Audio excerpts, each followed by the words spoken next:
up, guys? I'm Green Queen. So we're here in Bend. We're at Drake Park. Connor, please show them Drake Park. It's very nice. And we're on the Deschutes River.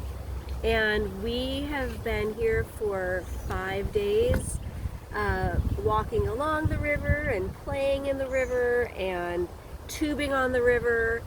And our house is really close to this very popular bridge, and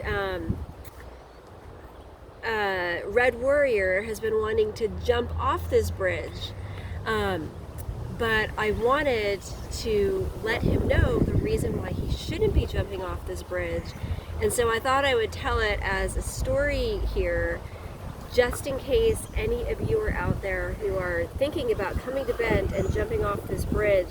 There's something that I think that you should know. It was in the news about 10 or 12 years ago, and I think it's a really important thing for me to share with you guys. So there is a sign on the bridge that says no jumping, and it's a law, no jumping. And some people think that it's because you might get hurt if you jump off the bridge. But in reality, there's another reason for this no jumping sign. And it's something that happened to a girl who was about 11 years old. This was about 12 years ago. And it's a really scary thing. So if you have any young viewers out there, you might want to tell them to turn this video off. But if you're old enough and strong enough to listen to it, I will tell you the story of the 11-year-old girl. Her name was Caitlin. I say her name was Caitlin because she's not with us anymore. But she was very friendly and very happy, and she really was very adventurous, and she was staying up here in Bend in a house on Albany Avenue by this bridge, and every day she would go over to the bridge with her swimsuit on, and she would stand up on the bridge and watch all the people float down the river. And she would wave to them and say hi, and then she got bolder, and she would want to jump in the river and splash them all.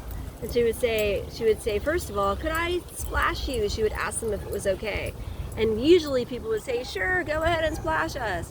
And she would jump in, and it's about, 15 feet down. She would jump in and she would splash them, and she would swim to the edge and come back up and do it again, and she loved it, and it was so much fun.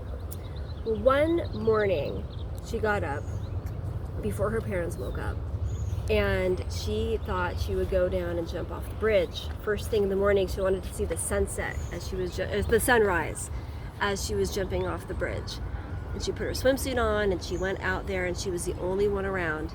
And she got up on the bridge and she jumped down, thinking that she would just come up, swim over, and come up the same way she always does.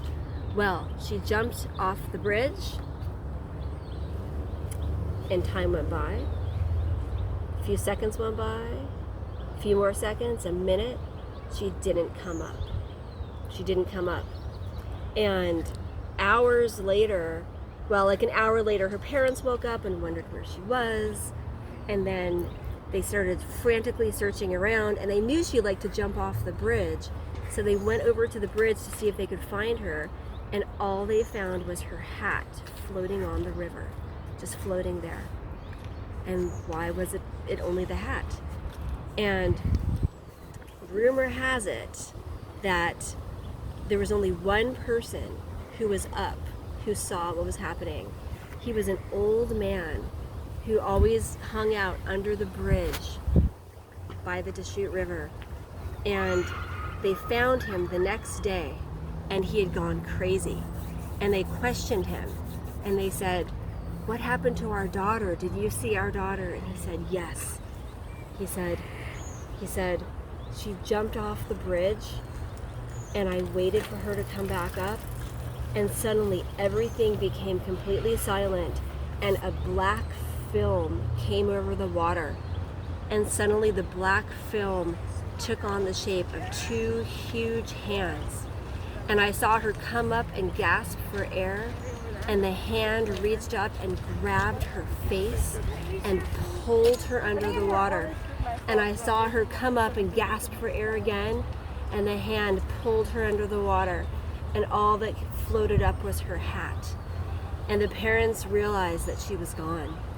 And so they sent search crews under the water to search for her, but they didn't find anything.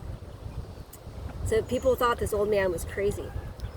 The parents went to bed that night and woke up the next day, and went to bed the next night and woke up the next day for 3 days.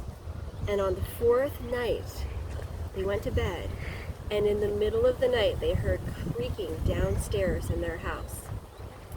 And they heard scratching on the door. Scratching, like somebody was scratching at the door. And so the mom went downstairs and thought, oh, maybe it's Caitlin, maybe she came home.